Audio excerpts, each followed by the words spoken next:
this video, we're going to go ahead and talk about the nature of science or the scientific method. So let's go ahead and get started. Now, just a reminder, there are different versions of the scientific method. So this is only one way. Some scientists have more steps, some have less steps. It all depends on what you're doing. The first step of the scientific method is always to make an observation. So you need to observe something and state the problem. What is the problem? What do you need to solve? Step 2 is to ask a question. You must be able to test the question and relate it back to the problem. Step 3 is to form a hypothesis. Remember, a hypothesis is a possible explanation or an educated guess. We typically write hypothesis in if, then, because. If blank happens, then blank will happen because blank. Step 4 is to perform the experiment. You want to test your hypothesis. You want to conduct a controlled experiment to test for the effect of one variable. You don't want to change too many things all at one time because you don't know what will happen. So what are the variables? There's an independent variable, and that's the factor that is tested in the experiment. So what am I changing? That's what's being tested. What am I testing? I and independent both start with I.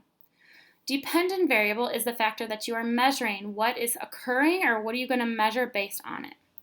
The control is the part of the experiment that is not changed, and it's used for a comparison. So maybe you're not changing the container, or you're not changing the soil, or you're not changing the time of day. What are you keeping the same? In a controlled experiment, you change only one variable. All the others stay the same. Step 5 is to record and analyze data. You want to record your observations made and analyze anything that occurred. Step 6 is to draw your conclusions from the results of the data. Was the hypothesis correct? Step 7 is replication. You must be able to replicate the experiment for other people to do it. If you couldn't replicate the experiment, we would never have vaccines for anything because they would never be able to replicate it.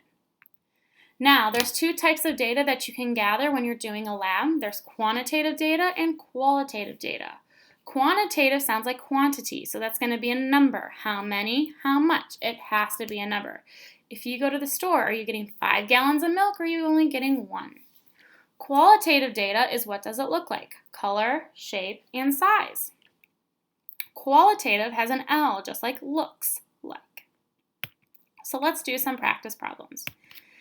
Is 80 pounds quantitative or qualitative? It's a number, so it has to be quantitative. Are the colors green, purple, and orange quantitative or qualitative? You can look at the colors, so it would be qualitative. Is 44 hamburgers quantitative or qualitative? 44 is a number, so it would be quantitative. What questions do you have for me? I want you to keep these steps in mind as you move through the scientific method the next time we do a lab.